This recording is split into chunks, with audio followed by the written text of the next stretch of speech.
Hello students, हम लोग previous class में हेरिडिटी चैप्टर देख रहे थे। स्टार्ट किया था हम लोगों ने, कुछ टर्म्स थे जिसमें हम लोगों ने क्रोमोसोम, डीएनए एंड जीन्स देखा था। अभी उससे आगे कुछ टर्म्स में चलते हैं हम लोग।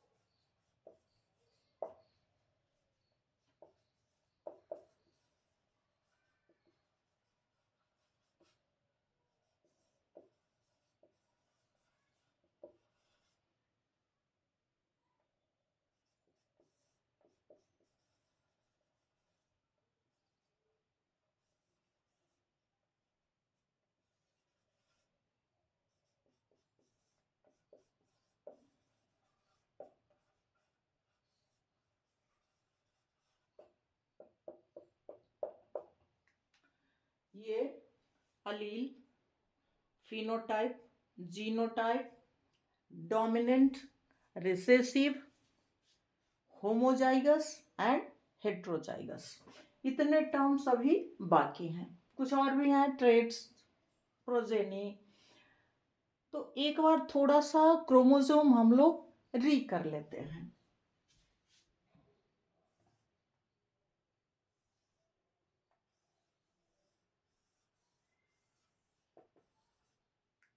ये क्रोमोसोम स्ट्रक्चर था।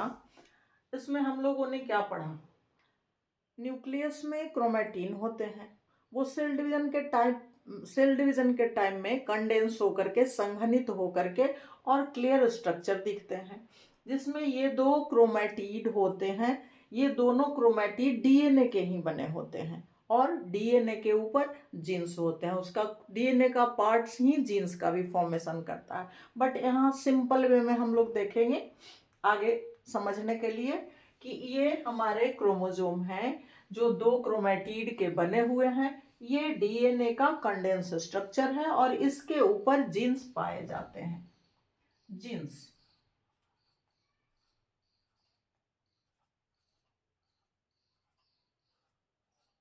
और जीन्स हमेशा पेयर में होते हैं, इसलिए कि एक पैटर्नल होता है, एक मैटरनल होता है, एक फादर का एक मदर का।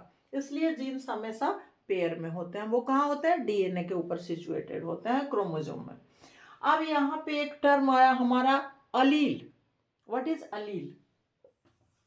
ये अलील क्या है? अलील का मतलब होता है अल्टरनेटिव फॉर्म ऑफ जीन्स। जैसे मैं अभी बताई, समझिए इसको, कि जीन्स हमेशा पेयर में होते हैं। क्यों? इसलिए कि एक फादर के होते हैं और एक मदर के होते हैं, एक पैटर्नल होते हैं, एक मैटरनल होते हैं, तो दोनों में कैरेक्टर्स अलग अलग होता है। कोई भी बच्चा हम लोग देखते हैं किसी भी ऑर्गेनिज्म का, तो बिल्कुल ट्रू कॉपी नहीं होता। क्लोन होते हैं ट्रू कॉपी, बट ऐसे बिल्कुल ट्रू कॉपी नहीं होता। कुछ ना कुछ कैरेक्टर्स, ये फादर से मिल रहा है, ये मदर से मिल रहा है। तो ऐसा क्यों होता है? क्योंकि दो जीन्स हैं और दोनों जीन्स, एक फादर का है एक मदर का है, और दोनों अलग अलग ट्रेड्स, अलग अलग कैरेक्टर्स कैरी करते हैं। एक फादर वाला कैरेक्टर रखे होता है, एक मदर वाला कैरेक्टर रखे होता है। तो इस तरह से पेयर में जो जीन्स होते हैं हमेशा फादर और मदर का, वो दोनों अलग अलग लक्षण रखे हुए होते हैं, इसलिए उन्हें अलील बोलते हैं। यानी ये दोनों जीन्स दो अलील हैं, यानी दो अलग अलग कैरेक्टर रखे हुए हैं, इसलिए दो अलील हैं। एक पैटर्नल एक मैटरनल, ये दो अलील हो गए, यानी दो डिफरेंट कैरेक्टर्स, दो अल्टरनेटिव कैरेक्टर्स वाले जीन्स को अलील कहते हैं। मैं एक लाइन लिख देती हूँ, इसको अभी छोड़ दे रही हूं। अलील क्या हो जाएगा हमारा?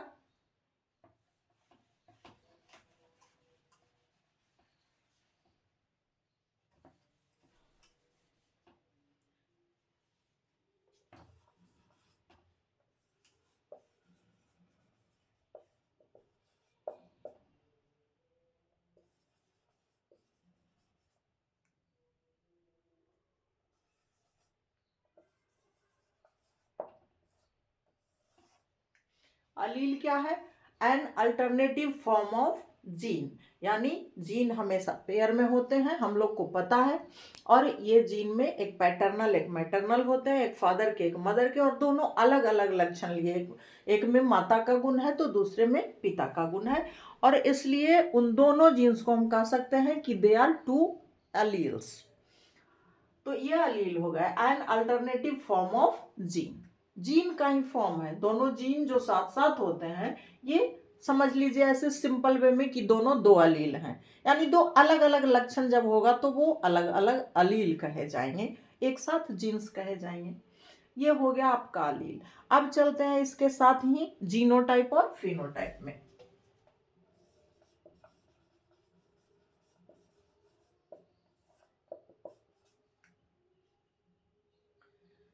Genotype and phenotype.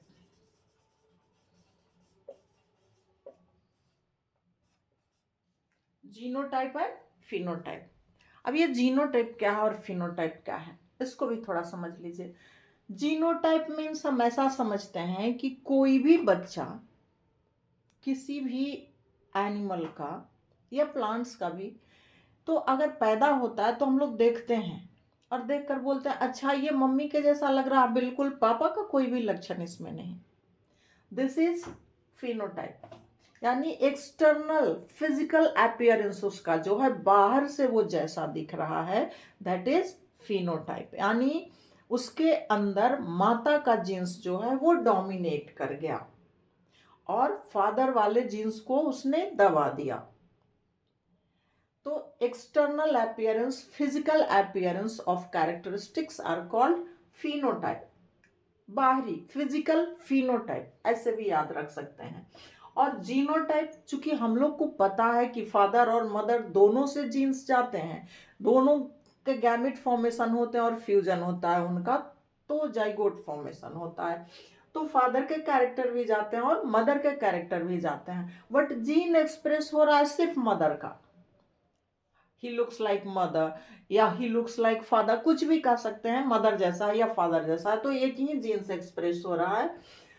तो बाहरी एक्सप्रेशन जो जीन्स शो करता है that is phenotype, but internally अगर हम लोग देखते हैं, उसका स्टडी करते हैं, दैट इज जीनोटाइप। तो वहां पे दोनों जीन्स मौजूद मिलते हैं हम लोग को, फादर का भी और मदर का भी, दैट इज जीनोटाइप। ये जब हम लोग मेंडल्स एक्सपेरिमेंट पढ़ने लगेंगे तो ज्यादा क्लियर हो जाएगा, जीनोटाइप और फिनोटाइप। फिनोटाइप यानी external physical appearance of an organism. Genotype means internal, ये जेनेटिक सेट या internal set of genes, genes का अंदर, शरीर के अंदर जो सेट है, वहां पे फादर भी दिख रहे हैं, मदर भी दिख रही है, दोनों का जीन्स दिख रहा है, दैट इज जीनोटाइप इंटरनली। और बाहर से आप जिसके जैसा दिख रहे हैं that is phenotype.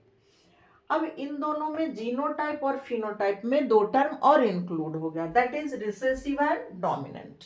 That is recessive and dominant.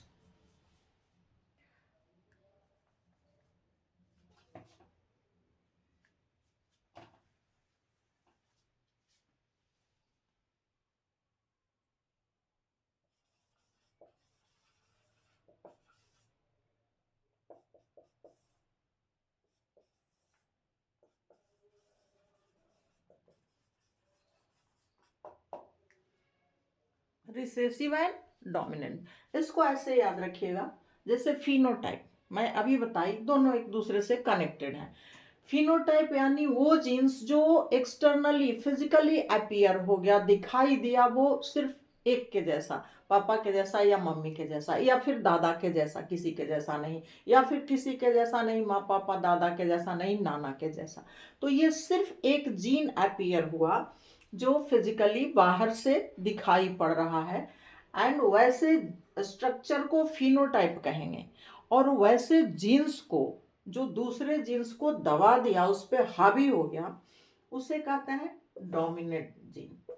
Dominant gene प्रभावी, जो दूसरे जीन्स के कैरेक्टर्स को दबा दिया और खुद एक्सप्रेस हो गया है, ये डोमिनेंट जीन्स हो जाएगा। यानी फिनोटाइप में डोमिनेंट जीन्स ही दिखते हैं, रिसेसिव जीन्स तो दिखता ही नहीं, उसके कैरेक्टर को तो दबा दिया है। वो दब गया है और वो रिसेसिव हो गया है। वो कहाँ दिखेगा? जब जीनोटाइप इंटरनल स्ट्रक्चर हम लोग देखेंगे तो वहां पे दिखेगा कि अच्छा फादर का जीन्स भी था, मदर का जीन्स भी था, इनका रेशियो ऐसा था।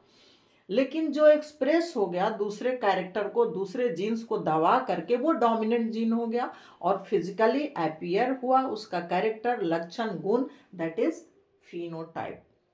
यानी बाहर से जो दिख रहा है स्ट्रक्चर वो फिनोटाइप है और आपके शरीर के अंदर जो जो जीन्स मौजूद हैं दैट इज जीनोटाइप। इसको ऐसे समझिए। अब फिनोटाइप में जो जीन्स एक्सप्रेस हो गया है तो दोनों अंदर, दोनों क्या, तीनों, चारों, छो, आठों सब है, तो सबको दबा करके खुद जो एक्सप्रेस हो गया वो डोमिनेंट जीन हो गया, जो फिनोटाइप में दिख गया, फादर जैसा, मदर जैसा, ग्रैंडफादर जैसा, ग्रैंड मदर जैसा। और जो जीन्स बेचारा प्रेजेंट है बट अंदर ही दब के रह गया, दैट इज रिसेसिव जीन्स। सारे टर्म्स आपको और ज्यादा क्लियर हो जाएंगे जब हम लोग मेंडल्स का फर्स्ट एक्सपेरिमेंट स्टार्ट करेंगे देखना। तो यहाँ पे अलील हो गए, ये जीन्स का ही वो अल्टरनेट कैरेक्टर वाला है, यानी जितने भी जीन्स आपके बॉडी में हैं या ये प्लांट बॉडी में भी हैं या कहीं भी किसी भी लिविंग ऑर्गेनिज्म के बॉडी में हैं, वो पेयर में तो होते ही हैं। एसेक्सुअल में पेयर में नहीं होते, सेक्सुअल रिप्रोडक्शन में पेयर में होते हैं, बट वो सारे अलग अलग लक्षण के कारक होते हैं, सारे अलग अलग लक्षण लिए हुए होते हैं और उन्हें उन सिंगल सिंगल कैरेक्टर्स वाले जीन्स को अलील के नाम से जानते हैं। जो जीन्स बाहरी एक्सप्रेस हो जाता है उस जीन्स को डोमिनेंट, और वो एक्सप्रेशन जो बाहर से दिखा दैट इज फिनोटाइप। फिर बॉडी के अंदर इंटरनल स्ट्रक्चर का हमने स्टडी किया, हमने क्या, मेंडल नहीं किया। तो इंटरनल स्ट्रक्चर में जिसका जिसका जीन आपका वहां पे दिखा दैट इज जीनोटाइप, और जो जिसका कैरेक्टर दबा हुआ है जो बाहर से दिखाई नहीं दे रहा है दैट इज रिसेसिव जीन। अब हम लोग चलते हैं थोड़ा होमोजाइगस एंड हेट्रोजाइगस में।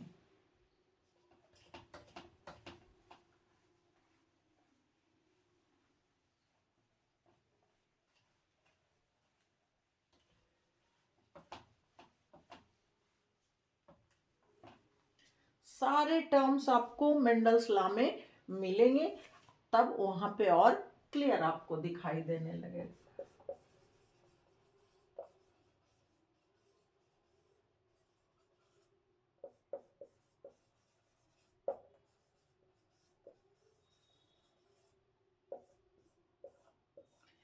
Homozygous and heterozygous. Homo means क्या होता है, सेम सेम, दोनों एक जैसा, और हेट्रो मीन्स क्या होता है, दोनों अलग अलग, डिफरेंट। तो अब हम लोगों ने देखा कि जीन्स हमेशा पेयर में होते हैं, तो उसमें एक डोमिनेंट हो गया और दूसरा रिसेसिव हो गया। एक एक्सप्रेस हो जाता है, हावी रहता है, और दूसरा दब जाता है। अब ये कह रहा है कि ये क्रोमोसोम जो होते हैं इसमें एक पैटर्नल एक मैटरनल होंगे ही होंगे। तो दोनों जीन्स ऐसे सामने सामने होते हैं। ये दोनों जीन्स, मान लीजिए एक फादर का एक मदर का कैरेक्टर आया, तो उसमें मान लीजिए कैरेक्टर या ट्रेट्स मीन्स लक्षण, कैरेक्टर मीन्स लक्षण, तो कैरेक्टर या ट्रेट फादर और मदर दोनों का आया। अब एक साथ जो पेयर हैं उसमें दोनों के, सपोज दैट ये आई कलर आया, फादर का आई कलर ब्लैक है, मदर का भी आई कलर ब्लैक है, तो दोनों का आई कलर है और ये दोनों जीन्स पेयर में हैं, एक साथ हैं दोनों जीन्स, मैटरनल एंड पैटर्नल, और दोनों आई कलर रखे हुए हैं। आई कलर वाला लक्षण फादर वाला भी मदर वाला भी आया है, तो दोनों का आई कलर ब्लैक है, दैट इज होमोजाइगस, यानी सेम सेम कैरेक्टर वाला, सेम सेम ट्रेट वाला। अब हेट्रोजाइगस तो फिर कैसे होगा, दोनों जब भी पेयर में होंगे आई कलर ही होंगे, जब भी पेयर में होंगे हेयर कलर ही होंगे, जब भी पेयर में होंगे हाइट ही होगा, तो फिर हेट्रोजाइगस कैसे होगा? हाँ होगा। आप सोचिए, अगर फादर का आई कलर ब्लैक है और मदर का ब्राउन या ब्लू है, तब तो फिर हेट्रोजाइगस हो गया ना, हैं दोनों आई कलर ही बट हेट्रोजाइगस है। एक फादर का ब्लैक कलर का आई का कैरेक्टर रखे हुए है, दूसरा मदर का ब्लू कलर का कैरेक्टर रखे हुए है, या आई का आई का लीजिए, हेयर का लीजिए, हाइट लीजिए, तो दोनों हेट्रोजाइगस हो जाते हैं जब दोनों का अलग अलग कैरेक्टर होता है। ये हो गए होमोजाइगस और हेट्रोजाइगस आपके।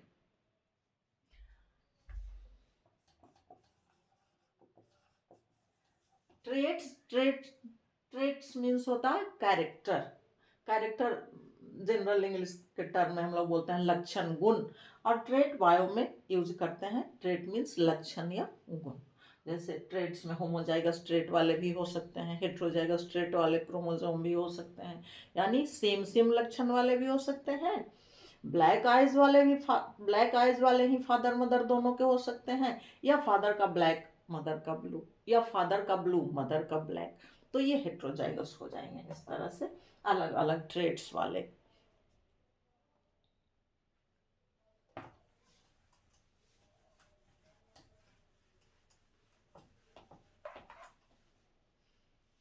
आपको एक टर्म और बार बार मिलेगा, ऑफस्प्रिंग मिलेगा बार बार। ऑफस्प्रिंग मीन्स संतान, बच्चे, या प्रोजेनी भी मिलेगा। प्रोजेनी मीन्स भी नेक्स्ट जनरेशन यानी बच्चे। जनरेशन टू जनरेशन, पीढ़ी दर पीढ़ी, F1 जनरेशन, F2 जनरेशन, सारे कुछ मिलेंगे हम लोग जब मेंडल्स लॉ मोनोहाइब्रिड क्रॉस से स्टार्ट करेंगे तो।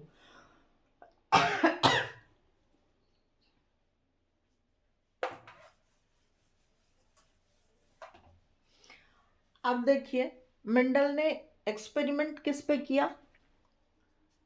पी प्लांट पे, मटर के पौधे पे। अब ये पी प्लांट को ही इन्होंने क्यों चूज किया भाई? कोई दूसरा प्लांट भी चूज कर सकते थे, लेकिन नहीं, इन्होंने पी प्लांट को ही चूज किया।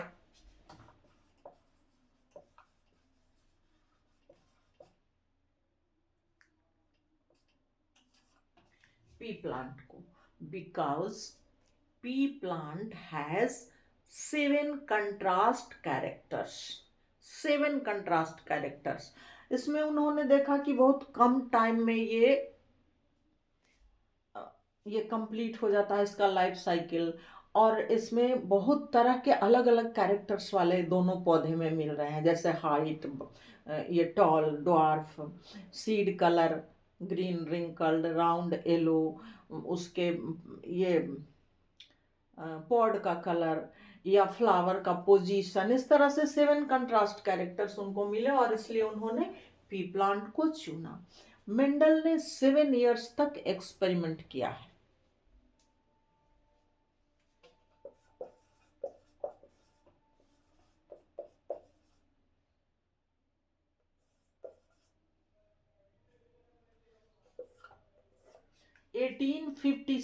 टू 1863 यानी 7 इयर्स मेंडल ने एक्सपेरिमेंट किया, और तब उसके बाद उन्होंने अपने थियोरीज दिए।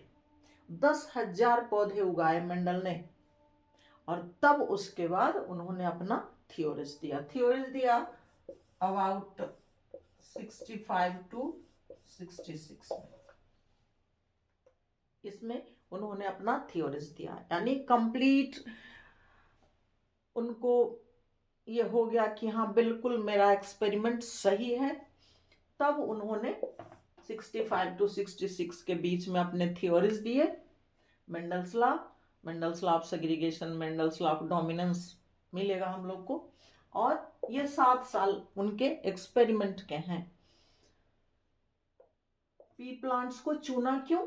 चूंकि 7 कंट्रास्ट कैरेक्टर्स थे इसमें। कंट्रास्ट मीन्स विरोधी, अलग अलग। एक लंबा पौधा है तो एक नाटा पौधा है, एक के सीड हरे हैं तो एक के सीड येलो है, तो इस तरह से 7 कंट्रास्ट कैरेक्टर्स। और ये टाइमिंग है उनका एक्सपेरिमेंट का 7 इयर्स, 10,000 पौधे उगाए उन्होंने, और तब जा करके उन्होंने थियोरीज दिया। उसके बाद तो फिर एक्सपेरिमेंट चलते ही रहते हैं, कुछ भी स्टार्ट कर दीजिए, साइंस है, एक्सपेरिमेंट चलते ही रहते हैं। फिर और भी साइंटिस्ट की एंट्री, बॉटनिस्ट की एंट्री हुई, और फिर उन्होंने भी अलग अलग लॉज दिए, जैसे law of codominance, law of incomplete dominance, उसे भी हम लोग यहाँ पे देखेंगे। मैं थोड़ा सा बता दूं मोनोहाइब्रिड क्रॉस के बारे में। डिटेल आज तो नहीं बताऊंगी, थोड़ा सा बस बता दे रही हूँ।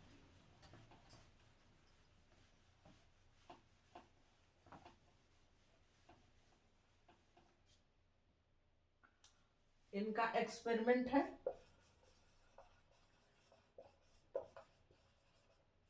मोनोहाइब्रिड क्रॉस और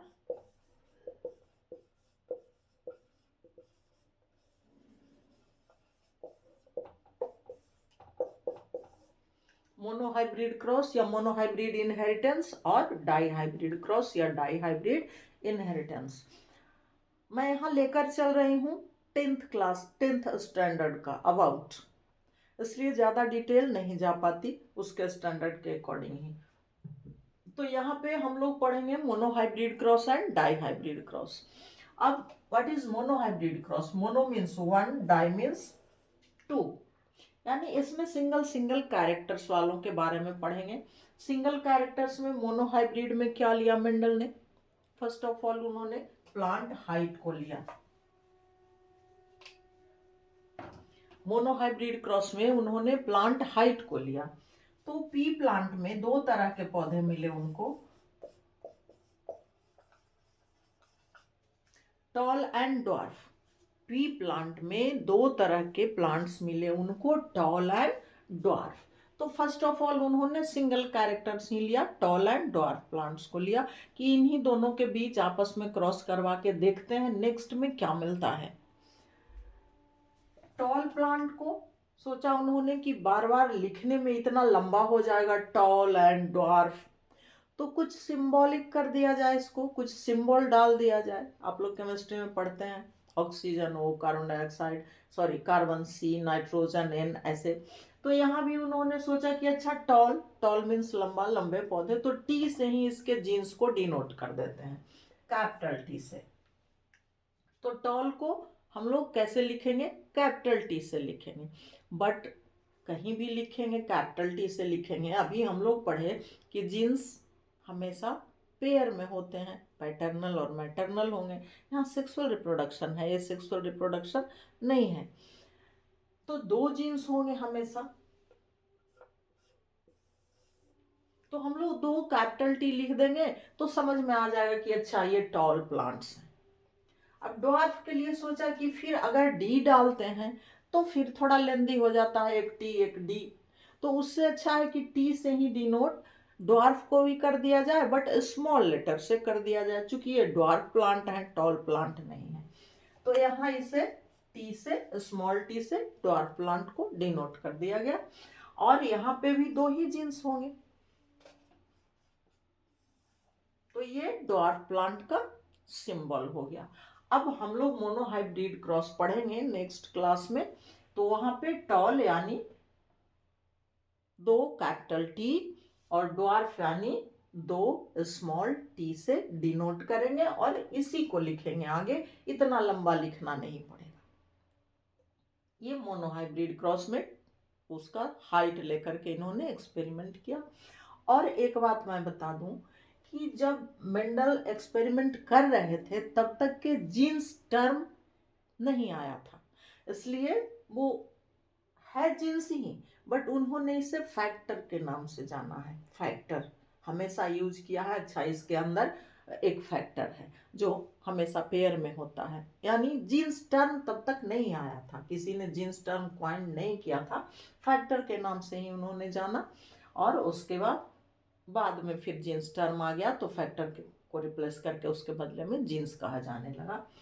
तो इसको याद रखिएगा, tall and dwarf monohybrid cross में इन्हीं दोनों को लेकर के एक्सपेरिमेंट, पहला एक्सपेरिमेंट उन्होंने स्टार्ट किया है। और टॉल प्लांट को capital T, double capital T, और ड्वार्फ प्लांट को डबल स्मॉल टी से डिनोट किया। बस आज मैं यहीं पे छोड़ दे रही, क्योंकि हम लोग मोनोहाइब्रिड क्रॉस में चलेंगे तो थोड़ा लंबा टाइम लगेगा। नेक्स्ट क्लास में चलते हैं, इसमें सारे टर्म्स को दिमाग में रखिएगा तो समझने में आसानी होगी और ज़्यादा क्लियर भी हो जाएगा। Okay, thanks.